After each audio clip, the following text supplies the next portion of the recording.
প্রথমেই যেটা আলোচনা করব মন দিয়ে শোনো, সেটা হচ্ছে এই যে পরিবেশে কি কি আমাদের পরীক্ষায় থাকে। 5টি বিষয় কিন্তু পরিবেশে কি দেখাচ্ছি, 5টি বিষয়। Very good. প্রথমে যেটা বিষয় সেটা হচ্ছে পরিবেশ সংক্রান্ত আলোচনা। 5টি বিষয় তোমরা খাতায় কলমে লিখে রাখবে। পরিবেশ অর্থাৎ তুমি যেখানে বাস করছো, এই পরিবেশের মধ্যে দুটো জিনিস আমাদের মাথায় রাখতে হবে। একটা হচ্ছে জড় পদার্থ, আর একটা জড় আর একটা জীব, অর্থাৎ জড় একটা সজীব পদার্থ, একটা নির্জীব পদার্থ। এই সজীব এবং নির্জীবের মধ্যে যে মিথস্ক্রিয়া, তার ফলে যে সিস্টেমটা গড়ে ওঠে তাকেই বলে বাস্তুতন্ত্র। Very good. ইকোসিস্টেম। ইকোসিস্টেম শব্দটি কে দিয়েছিলেন? ভেরি গুড, বিজ্ঞানী ট্যান্সলি ইকোসিস্টেম দিয়েছিলেন, এবং তিনি ইকোসিস্টেমটা দেওয়ার পর থেকে আমরা জানলাম ইকোসিস্টেম কি। তবে এর আগে আরও দুটো জিনিস আমাদের জানা দরকার। নাম্বার 1, জীবভর কাকে বলে? যাকে বলে বায়োমাস, জীবভর।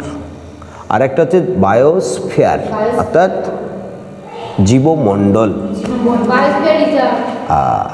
Very good. তো প্রথমে জীবভরে চলে যাই। ধরো এই ঘরটায় আমি আছি, তুমি আছো, খাতা কলম বইপত্র, আমার হাতের ঘড়ি, দুটো মশা, 3টে মাকড়সা, এরা সবাই মিলে এই এলাকায় যে জীবভর তৈরি করছে এটাকেই বলে biomass, unit of the ecosystem, unit of the ecosystem. এরপর হচ্ছে বায়োস্ফিয়ার। নিচের দিকে চলে যাও 7 কিলোমিটার। কত যাব? কিভাবে যাব? কোদাল দিয়ে খুঁড়তে খুঁড়তে নিচের দিকে চলে যাব। ঠিক। আর উপরের দিকে কত যাব? কত দেখাচ্ছি? 6 কিলোমিটার। তাহলে 7 আর 6 কত হচ্ছে? 14। 11। 7 আর 6 হচ্ছে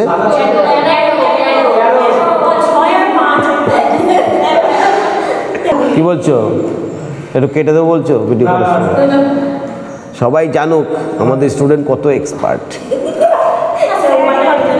আচ্ছা, এই 7 আর 6 13, এই দুটো মিলে হচ্ছে 13 কিলোমিটার, যেটা সেইটাই হচ্ছে কি জীবমণ্ডল বা বায়োস্ফিয়ার।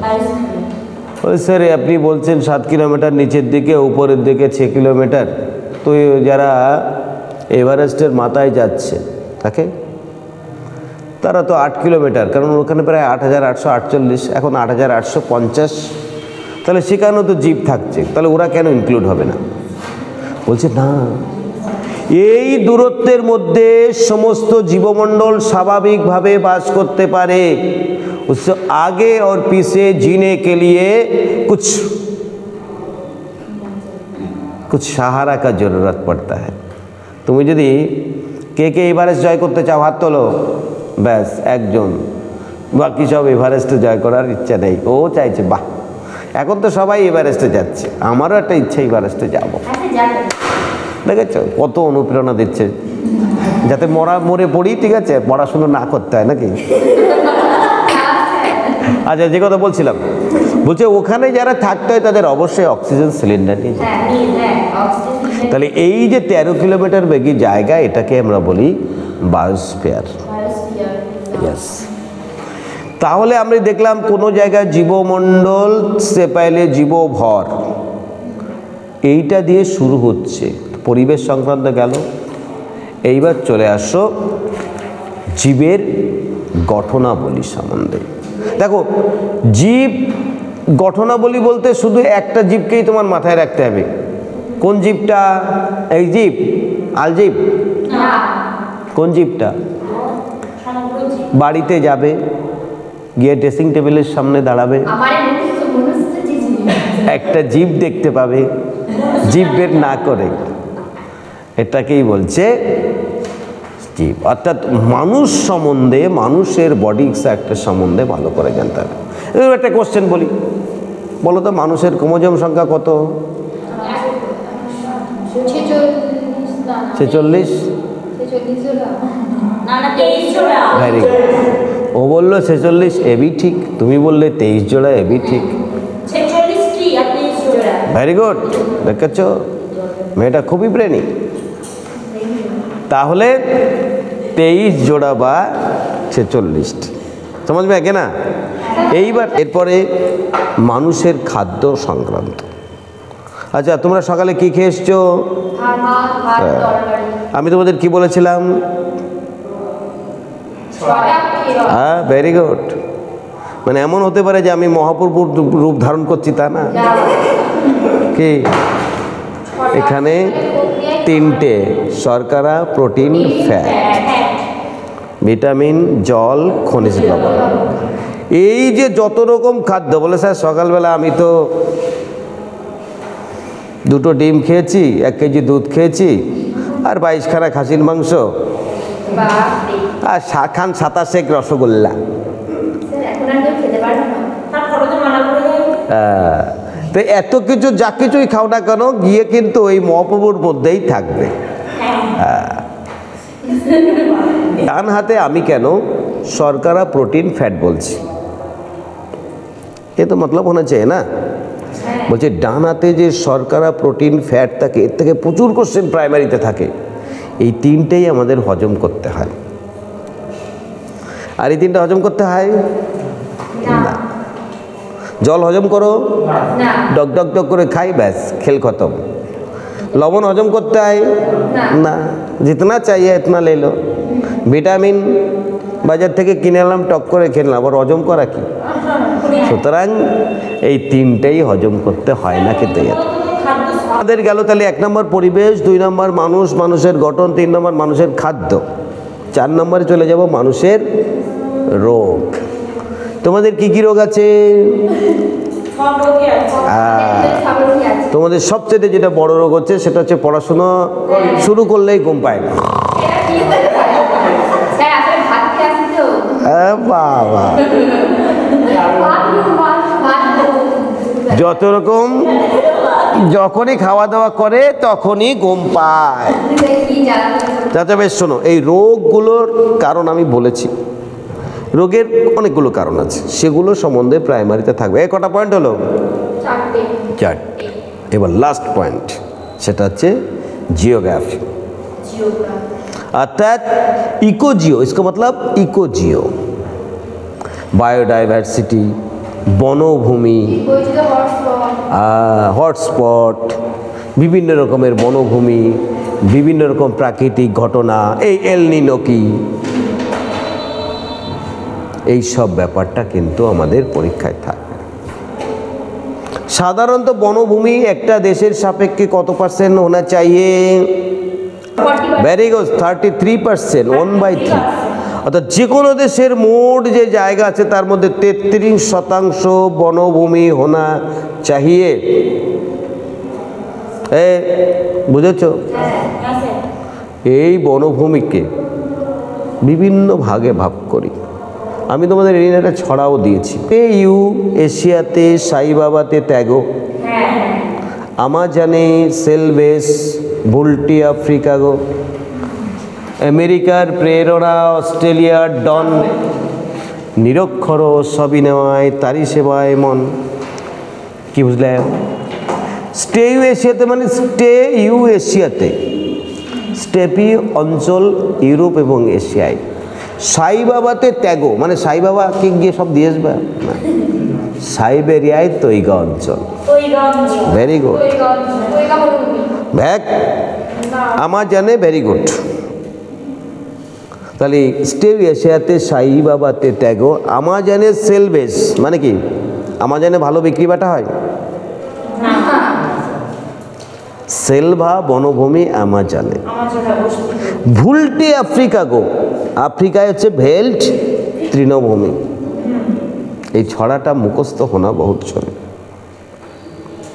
নেক্সট, এরপরে চলে আসছো এই যে বিভিন্ন রকমের যে বনভূমি, বিভিন্ন রকমের প্রকৃতির ঘটনা, এই নিয়ে প্রাইমারিতে 30 নম্বরের প্রশ্ন। Very interesting. চলে আসো আজকের প্রশ্নে। পশ্চিমবঙ্গের রাজ্য প্রাণীর নাম কি? মেছো বিড়াল। মেছো বিড়াল দেখেছো? দেখো নি, আড়াবাড়ি নিজের কোন ঘটনার জন্য যুক্ত?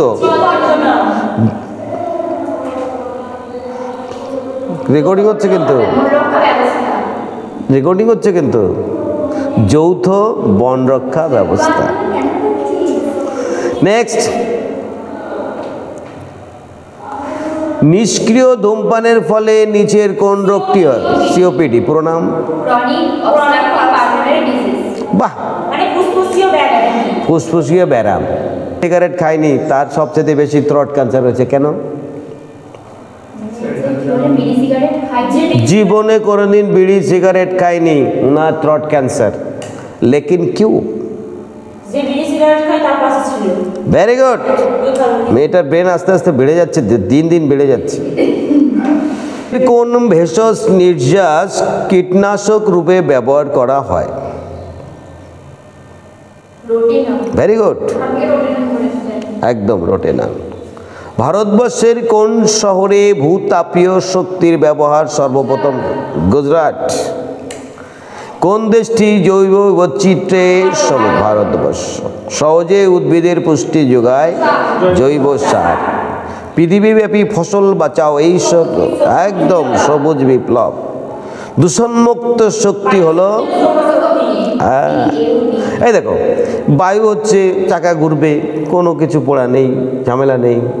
সৌরশক্তি, বিদ্যুৎ এলো, সৌরকোষে বিদ্যুৎ তৈরি হলো। তাহলে এ বি উভয়ই। আফ্রিকার মরুভূমির নাম কি? সাহারা।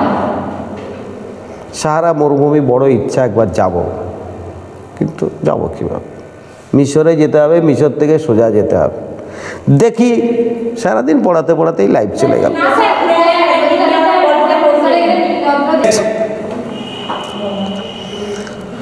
চলে আসো তারপরে চতুর্থ শ্রেণীতে পশু নিয়ে আলোচনার পর আপনি একজন পরিবেশবিদ্যার শিক্ষক শিক্ষিকা হিসাবে শিক্ষার্থীদের নিয়ে চিড়িয়াখানায় নিয়ে যাওয়ার ব্যবস্থা করলেন। এই দেখো, ক্লাসরুমে আমি পড়ালাম, যদি তার সঙ্গে বাস্তবে একটু রিলেট করা যায় তাহলে কী হচ্ছে, বাচ্চারা মন দিয়ে পড়বে। বংশগতির বস্তু ডিএনএ ও আরএনএ প্রভৃতির জৈব অণুর একটি উপাদান হলো, ভেরি গুড, নাইট্রোজেন। কারণ নাইট্রোজেনের মধ্যে ডিএনএ আরএনএ থাকে। প্রাথমিক স্তরে শিক্ষার পরিবেশ হবে শারীরিক, সামাজিক ও জৈবিক পরিবেশ নিয়ে। এটি কোন কমিশনের সুপারিশে উল্লেখ আছে? Very good, Kothari commission.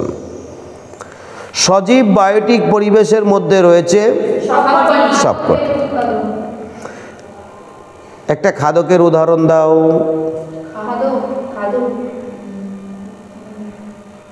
আচ্ছা, বাড়িতে যাবে, গিয়ে ড্রেসিং টেবিলের সামনে দাঁড়াবে, কি জ্বালা। আরে পৃথিবীর সবচেয়ে বড় খাদকের নাম হচ্ছে মানুষ। যা খেতে হবে তা তো খাই, আর যা খেতে হবে না তাও খায়। এ খাওয়ার দরকার ছিল, তাও খায়। হ্যাঁ, আরে বাবা, আবিষ্কার তো অনেক কিছু হয়, খুনও তো আবিষ্কার হয়েছে। বন্ধ করা যাবে না তো, তুমি যা বন্ধ করতে বলবা তাই আরো বেশি হয়। হ্যাঁ, বিড়ি সিগারেট বন্ধ করার কথা বলবা, মারধর খাবা বলে। নেক্সট, তারপরে ওজন স্তরে ক্ষয়ের ঘটনাকে ওজন গহ্বর বলে। তো ঠিক আছে, যদি ওজন স্তরে ঘনত্ব কমে হয় 200 ডবসন ইউনিট। ইমেটা জানে সব, দেখেছো, ডবসন ইউনিট। নিচের কোন মৃত্তিকা লাভা গঠিত? অবশ্যই কৃষ্ণ মৃত্তিকা। আন্তর্জাতিক ওজন দিবস 16ই সেপ্টেম্বর। 16ই সেপ্টেম্বর। কোন ধরনের খাদ্যে অধিকতর বেশি শক্তি সঞ্চিত থাকে? আর ফ্যাটে 9.2 ক্যালোরি। নেক্সট, একটি ব্যাটারি সেল বা ব্যাটারি যে কোনোই হোক না কেন, ড্যাশ শক্তিকে বৈদ্যুতিক শক্তি, নেই, ব্যাটারির মধ্যে কাজ হচ্ছে, ব্যাটারির মধ্যে কিছু নিশ্চয়ই সঞ্চিত আছে। তো ব্যাটারির মধ্যে যে রাসায়নিক বিক্রিয়াটা হয় তার ফলে কন্টিনিউয়াসলি শক্তিটা পেয়ে থাকি। গোবর গ্যাসে কি থাকে? ভেরি গুড, প্রোপেন ও মিথেন। জাতীয় স্তরে কোন সালে পরিবেশ, বন ও বন্যপ্রাণী মন্ত্রক খোলা হয়েছিল? কি বাবা, কিভাবে জানলে? বাহ, 1980 সালে। তখন আমাদের প্রধানমন্ত্রীকে বলো। তাহলে 1980 সালে প্রধানমন্ত্রী ছিলেন ইন্দিরা গান্ধী। তো हो गया फैसला।